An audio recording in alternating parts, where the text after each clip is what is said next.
Olá, um bom dia para você. Entrando no ar pela Futura FM, o programa HCI Saúde. Sejam todos bem-vindos aí ao nosso programa. Lembrando que estamos ao vivo no YouTube, no Facebook e também no Instagram. Só para lembrar, gente, o programa HCI tem como objetivo de levar informação sobre saúde e bem-estar, sempre com respaldo científico. E no programa de hoje, a graça dessa doutora, jovenzinha, linda, doutora Yolanda Souza. Nós vamos falar sobre cuidados paliativos, que eu amo falar desse assunto. Doutora Yolanda, bom dia, seja bem-vinda. Que bom, Nilda, obrigada. Obrigada pelo convite. Também é um prazer meu estar aqui falando sobre esse assunto. Nossa, doutora, é tão mocinha, né? Que belezinho. Ô, doutora, você é de onde? Eu sou de Paraisópolis. Paraisópolis? Isso, aqui, vizinho. E você formou onde? Eu me formei em Mogi das Cruzes, em São Paulo. Fiz faculdade e fiz minha especialização de clínica lá. E depois eu fui para São Paulo de novo para fazer residência de geriatria. E agora eu faço pós-graduação em cuidados paliativos no Einstein. Nossa, que chiqueira danado. Chique demais. Você é de Paraisópolis, então dá para fazer aquela famosa pergunta, você é filho de quem? Meu pai, o apelido dele é Patinhas. Patinhas? Não sei se você vai conhecer. Minha mãe chama Vera. Meu avô era Tiãozinho. Minha avó Afonsina. Meu outro avô Seu Dito. E minha outra avó, Dona Nina. Tem mais médica na família? Ou só eu tenho você? uma tia, chama Valéria. Inclusive, ela formou aqui em Itajubá. É? Ela era dermato aqui, dermatologista. Ela morou por um tempo aqui. Valéria Framil. Não sei se você conhece. Só que aí ela voltou para São Paulo e ficou por lá. Ela está em São Paulo agora. E por que você veio para Itajubá? Como é que foi? Na verdade, eu terminei minha residência, minha especialização em geriatria. E aí eu já tinha a intenção de voltar para Minas mesmo, para morar aqui, qualidade de vida, enfim. E aí eu fui convidada pela doutora Roberta, que é nefrologista, a trabalhar aqui no hospital de Itajubá. Eu não atendia aqui, eu não conhecia ninguém aqui, eu nunca tinha trabalhado aqui em Itajubá. E aí ela me convidou para trabalhar ali no hospital. E aí agora eu passo, toda terça-feira eu passo visita com os residentes da clínica, trabalho na UTI ali. E aí foi assim que eu surgi aqui em Itajubá. Geriatria trabalha-se com idosos. Isso. Quando a gente fala idoso, a partir de que idade, doutora Yolanda? A gente tem a definição, né, de que idoso é a partir de 60 anos, né? Mas a gente, com o aumento da expectativa de vida, isso pode mudar, né? A gente fala que o acompanhamento com o geriatra ele pode ser a partir dos 40 anos, porque o geriatra ele trabalha muito com prevenção de saúde, né? E aí a gente fala que o quanto antes melhor, né? Com 40 seria ótimo, com 50 também, com 60 é obrigatório, né? É obrigatório por quê? Porque o geriatra ele faz um acompanhamento, né, do idoso de uma forma assim ampla, né? Ele não avalia somente as doenças, ele vai avaliar todas as comorbidades que o paciente tem, vai avaliar a funcionalidade, vai fazer testes, avaliar como que está essa parte, né? As medicações que ele toma. Idoso geralmente usa muito polifarmácia. Aí, durante a consulta com o geriatra, isso é avaliado a forma, né, se existe alguma interação medicamentosa, se dá para desprescrever alguma medicação, se tem alguma medicação que está inadequada, causando algum sintoma. Então, tem tudo isso. Nossa, é importantíssimo, hein? Super importante. Preciso marcar uma consulta. Vamos marcar. Doutor, nós vamos falar sobre cuidados paliativos. Isso. Para quem não sabe, doutora, explica o que é cuidado paliativo ou cuidados paliativos. Bom, cuidados paliativos é um tratamento, é uma abordagem que é feita por uma equipe multiprofissional, não é só médico, então tem toda uma equipe envolvida, psicólogo, fisioterapeuta, fono, assistente social, todo mundo envolvido para cuidar de um paciente que foi diagnosticado com uma doença que ameace a vida. E o objetivo desse cuidado, ele é prevenir e aliviar sofrimentos, né? E oferecer qualidade de vida para esse paciente. E quando eu falo de sofrimento, não é só sofrimento físico, é sofrimento espiritual, psicológico, emocional, né? E social. E a gente, o que são doenças ameaçadoras de vida, né? São doenças crônicas ou agudas que são graves e que em algum momento ela pode ameaçar a vida desses pacientes. Então, são doenças oncológicas. Oncológica mais ainda, né, doutora? Oncológica, renal, insuficiência cardíaca, demência, doenças neurodegenerativas, insuficiência hepática, né? Todo paciente que tem uma doença grave, que ameaça a vida, tem indicação de acompanhamento com cuidados paliativos. Ah, tá. Eu gostei porque o meu pai chegou uma época, né, que ele entrava e saía do hospital. Uhum. Até que ele entrou, ficou lá na UTI, aí já deixava até um quarto perto da UTI, que ia e voltava, né? Aí os dois médicos, foi a doutora Zuleika e o doutor Raimundo Silva, falaram, Nilton, você tem que decidir agora. Ou a gente faz hemodiálise no seu pai, ou vamos para o tratamento paliativo. Uhum. Meu pai, doutor, 91 anos, magrinho. Falei assim, qual que é a expectativa de vida dele após a hemodiálise? Sim. Pouco tempo. Falei, não vou submeter meu pai a isso, não. Uhum. De jeito nenhum. Aí já liguei para os meus irmãos, assinei o papel e optei pelo tratamento paliativo. Uhum. Aí muita gente confunde, fala, mas isso não é um assassinato assistido? Sim. Né? E não é. Não, pelo contrário, né? A gente tem muita desinformação, né, em torno desse tema. Né? A gente vê que não só da parte da população, do próprio paciente, mas também, às vezes, de médicos mesmo que não entendem o que é cuidado paliativo, né? E a gente tem esse mito também de você vai fazer alguma medida invasiva ou é cuidado paliativo. Aí passa aquela imagem de que, assim, não tem mais nada para fazer, agora é o cuidados paliativos. E não é. Por exemplo, no caso do seu pai, ele já era um paciente que tinha uma doença renal. Ele tem indicação de ser acompanhado pela equipe de cuidados paliativos desde o diagnóstico que ele recebeu. Lógico, dependendo da fase da doença dele, ele vai receber mais tratamento modificador de doença, né? E menos cuidados paliativos. Mas à medida que a doença avança, ele vai precisar mais de cuidados paliativos e menos de terapia modificadora de doença. Pois aí eu fico brava com um monte de colegas aí da sua área. Porque para que prolongar? Sabendo, submetendo o paciente a tanto sofrimento, a família a tanto sofrimento.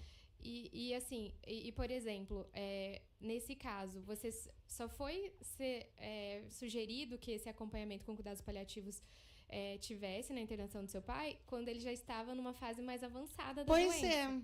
E quando, na verdade, o cuidados paliativos ele é desde o diagnóstico. E isso precisa estar muito bem informado para os médicos, para a equipe de saúde, porque já está mostrado isso, sabe, Nilda, que cuidados paliativos precoces aumenta a qualidade de vida do paciente, não só do paciente, mas da família, do cuidador, aumenta a qualidade de vida no geral e aumenta a expectativa de vida do paciente também. Então, às vezes, o paciente ele tem mais sobrevida quando ele é acompanhado por um cuidado paliativo. Muito. De onde que vem esse termo, doutora?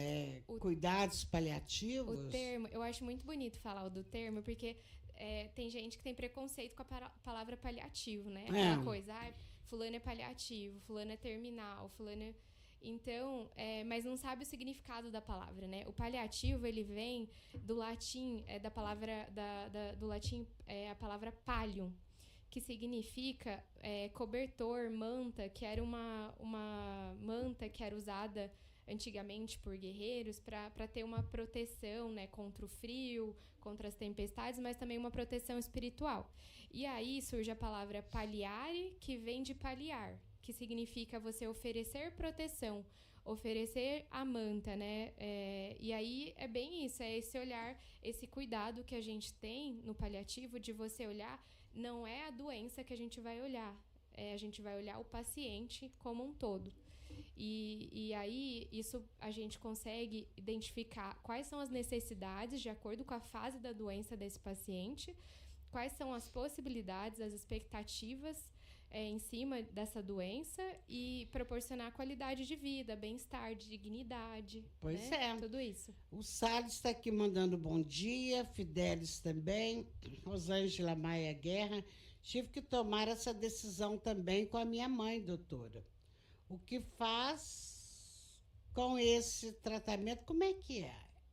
Ela disse que teve que tomar essa decisão, mas ela desconhece como é que é feito esse tratamento. Bom, como eu disse, o tratamento ele não é só em fase final de vida. Infelizmente, a gente não tem uma distribuição de equipe paliativa no Brasil todo. Isso está sendo difundido aos poucos. E tem que falar mais sobre tratamento paliativo. Falar sobre isso. Então, é aquilo que eu falei. Esse tratamento, ele é desde do início do diagnóstico. Porque a gente entende que, por exemplo, um paciente que foi diagnosticado com câncer, que é uma doença que ameaça a vida dele, ele pode não estar tendo sofrimento físico, né, porque a doença não está tão avançada, mas ele tem sofrimento emocional. Tem. Ele pode ter um sofrimento social, né? Ele pode estar preocupado com a família dele. Ele é o provedor da família. Quem que vai trabalhar na casa dele, né? Ele tem vários sofrimentos envolvidos. Então, o cuidado paliativo age desde esse início. Então, como que é esse tratamento? Ao longo da doença do paciente, ele vai apresentando as necessidades. Então, assim, a gente atua controlando os sintomas, a gente avalia quais terapias estão disponíveis, né? É tudo muito baseado em ciência, né? A gente tem que conhecer bem a doença do paciente para a gente saber quais são as terapias que estão disponíveis para aquela doença. Quais são os efeitos colaterais daquelas terapias. Então, assim, vai fazer cirurgia? Vai fazer quimioterapia? Quais são os efeitos colaterais? Os benefícios, eles superam os malefícios? Tudo isso é envolvido na decisão do plano terapêutico e ao longo da evolução da doença, isso vai sendo definido. Então, tem hora que o paciente vai precisar mais da equipe de cuidados paliativos para controlar mais os sintomas, né? O paciente evolui para uma terminalidade, para uma fase final de vida e para um processo ativo de morte, e aí ele vai precisando cada vez mais de cuidados paliativos. Doutora Yolanda, para chegar nesse ponto do tratamento paliativo, a equipe médica que toma conta do paciente é que chega a essa conclusão e comunica você? Como é que é feito isso? Na verdade, a gente tem critérios de elegibilidade para a gente identificar quais pacientes têm indicação de ser acompanhados pelo cuidados paliativos. E como eu falei, é sempre no diagnóstico de uma doença ameaçadora de vida, certo? Uhum. Como acontece, muitas vezes esses pacientes eles chegam já em fase de fim de vida, com uma doença mais avançada, e aí o médico, ou no pronto-socorro, ou durante uma internação, que acaba solicitando esse acompanhamento. E aí, a família também pode pedir por cuidados paliativos, né? Também tem isso. Então, ou o profissional pode identificar aquele paciente que é elegível, ou a família pode solicitar, o paciente pode solicitar por cuidados paliativos. Eu olho para você ver, eu esperei o médico falar, não tinha atentado. Hoje eu fico muito alerta nesse ponto, porque eu tive uma amiga muito querida e ela passou por um câncer devastador, uma leucemia, na realidade, né? Uhum. E ela ficou muito tempo afastada da família, da casa, só internada. Aí, quando eu descobri que já haviam dado um prazo para ela, eu perguntei para o filho, mas por que não trouxe ela para casa, tratamento paliativo, ficava junto com a gente? Ele falou, mas a médica estava com a esperança de surgir uma droga nova. Então, com essa esperança de surgir uma droga nova, muitas famílias e o doente padecem. Exato. A gente tem que saber, tudo isso às vezes não é nem por maldade do próprio médico. Às vezes é desinformação mesmo. Existem várias formas de você avaliar se o paciente tem indicação ou não de limitação de terapia, né? A gente chama isso, né, quando a gente fica... a gente fala que quis fazer outra quimioterapia, né? A gente, às vezes, em alguns casos, a gente chama de obstinação terapêutica, né? Que o paciente, às vezes, ele tem indicação de limitação, mas acaba que, por desinformação, ele acaba sendo submetido a vários procedimentos que não vão mudar o final, não, né? vai mudar. Vai só prolongar ali um sofrimento. Prolongar o sofrimento de todo mundo, doutora. Exato. É todo mundo que vai sofrer. Então, os cuidados paliativos, só para deixar claro, não é só para quem está morrendo. Não é. A gente fala que é o tempo todo, desde o diagnóstico da doença, até o final de vida e além do final de vida, porque também a gente cuida de quem do enlutado, né? Do luto complicado. A gente cuida, o certo é você ter esse acompanhamento também pós-morte, né? Você cuidar das famílias, né? Do luto dessa família. Doutora, a gente estava falando ainda há pouco, da Celine Dion, certo, que está com aquela doença rara, né? Sim. E ela vem suportando tudo aquilo, doutora. Eu imagino que ela esteja sobre cuidados paliativos, já que não tem medicação para ela. Ela tem indicação. É uma doença que ameaça a vida, né? E ela tem, com certeza, ela deve estar em acompanhamento, sim, com os cuidados paliativos para controlar esses sintomas, esses sofrimentos, né? Que não é só físico, né? Tem toda a questão dela não poder mais cantar, Você né? Viu o sofrimento vídeo? Emocional. Eu não vi. Nossa, não vê, não. Eu não vi o documentário, né, também. Nossa, eu ainda não vi. Senhora. Agora, o doutora Yolanda, você falou uma equipe, né, multidisciplinar, mas está disponível no SUS? O cuidados paliativos, ele está disponível tanto em rede privada quanto no SUS. E a Organização Mundial de Saúde, ela preconiza que seja dividido em 3 níveis. Então, nível 1, 2 e 3. O nível 1 é o conhecimento básico, que todo profissional precisa saber de cuidados paliativos. Então, desde a atenção primária até serviços mais complexos, você tem que ter acesso a cuidados paliativos. Aí a gente tem o nível 2, que é um pouco, você sabe um pouco mais do básico, né? Que são profissionais, por exemplo, o cardiologista, o nefrologista, o geriatra, o oncologista. E depois a gente tem o nível 3, que são profissionais que são especializados em cuidados paliativos, em medicina paliativa. E então, o ideal é que o paciente já tenha acesso na atenção primária com qualquer profissional que ele passe. E qualquer profissional, ele pode estar habilitado a fazer uma triagem e ver se o paciente tem indicação ou não do acompanhamento com cuidados paliativos. O que acontece é que, às vezes, não tem tanta informação difundida, tem muita gente que não sabe abordar sobre isso e acaba que o paciente não recebe um cuidado paliativo em todas as fases da doença, que é o ideal. Ele acaba recebendo paliativo quando ele avança a doença, quando ele Tá lá interna. finalmente. Exato. Né? Então, por isso que é tão importante difundir.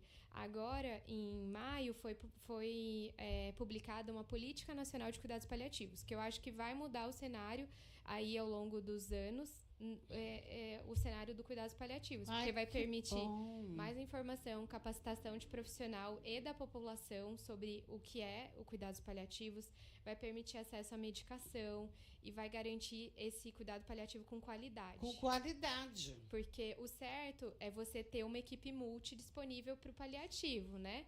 Só que não é a realidade, né? A gente tem uma equipe com psicólogo, fisioterapeuta, fono disponível em todos os locais? Não. Então, a ideia é que tenha investimento, né, público para você capacitar profissionais para que esse cuidado paliativo de qualidade chegue em todas as fases da doença dos pacientes. Doutora Yolanda, aqui em Itajubá nós temos tratamento pelo SUS? A gente, assim, não tem profissional especializado na atenção básica, né? A gente tem ali no hospital, todo médico tem que ter o conhecimento básico, certo? Então, teoricamente, o paciente ele tem acesso à abordagem de cuidados paliativos na UBS, na atenção primária, mas o que pode acontecer é casos mais complexos precisarem de uma avaliação de especialista.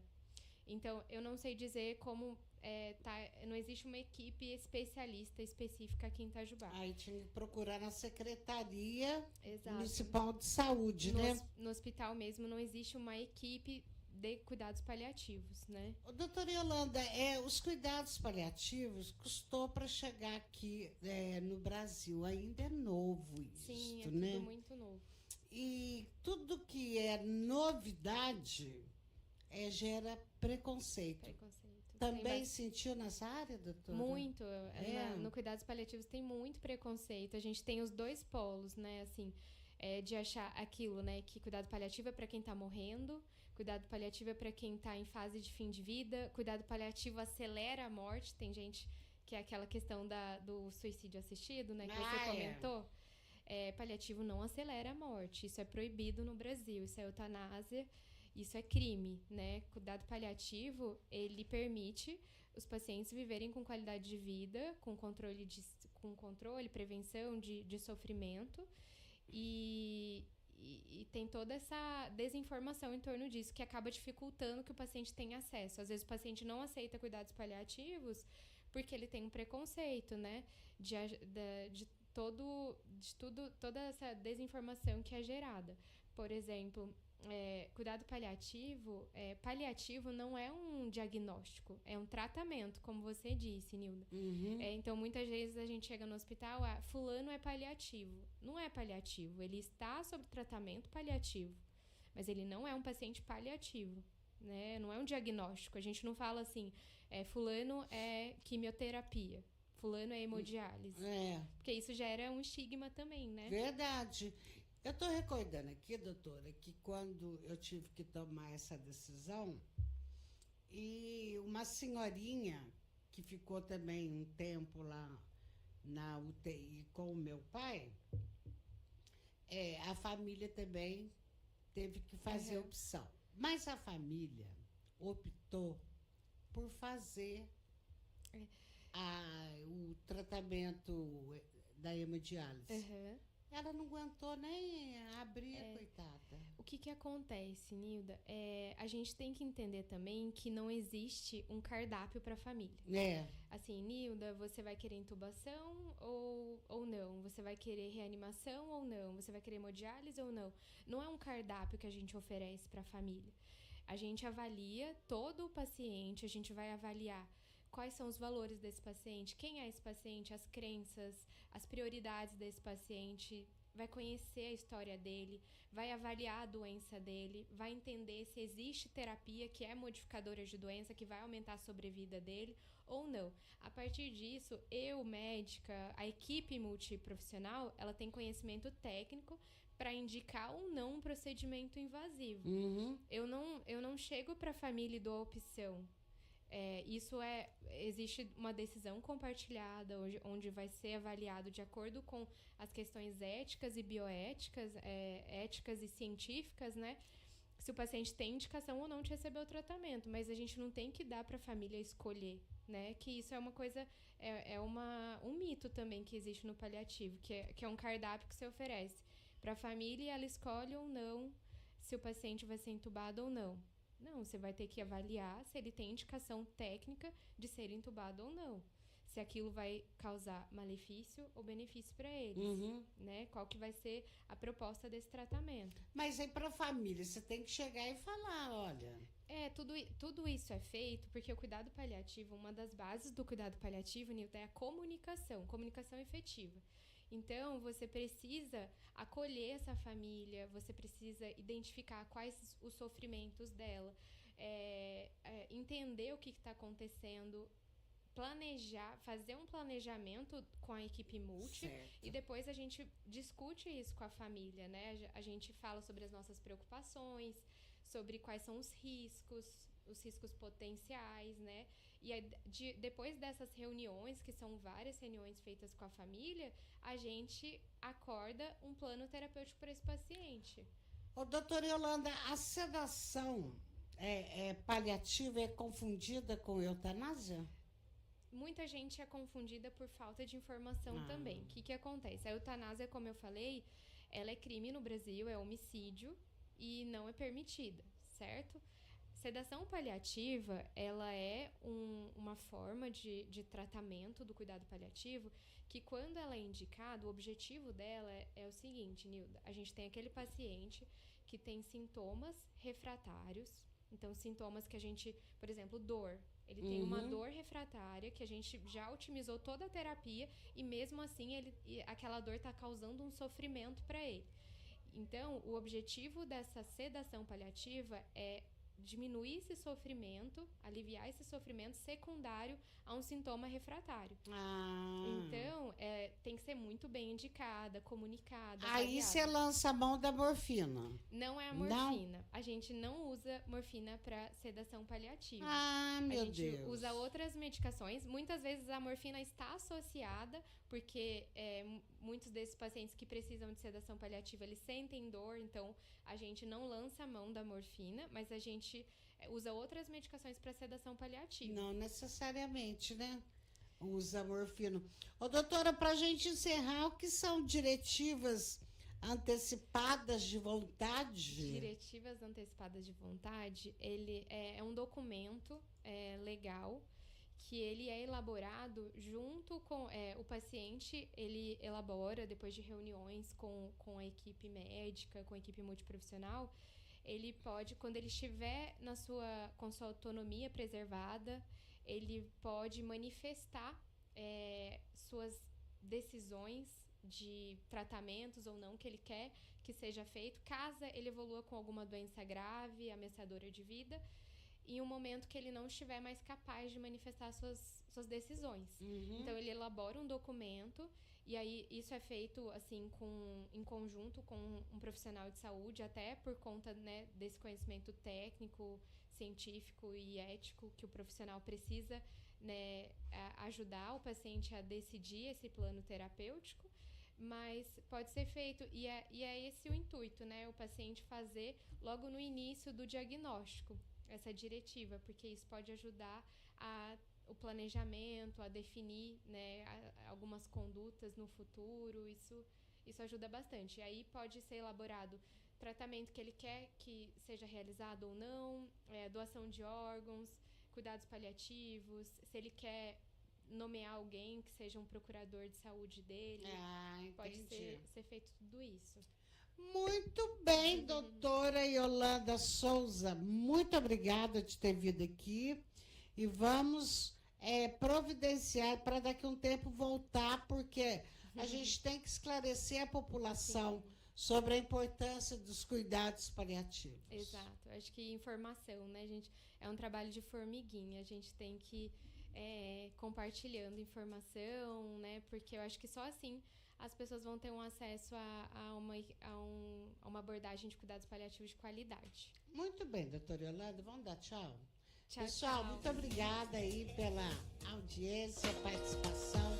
Um beijo com muito carinho e até a próxima quinta, se Deus assim permitir.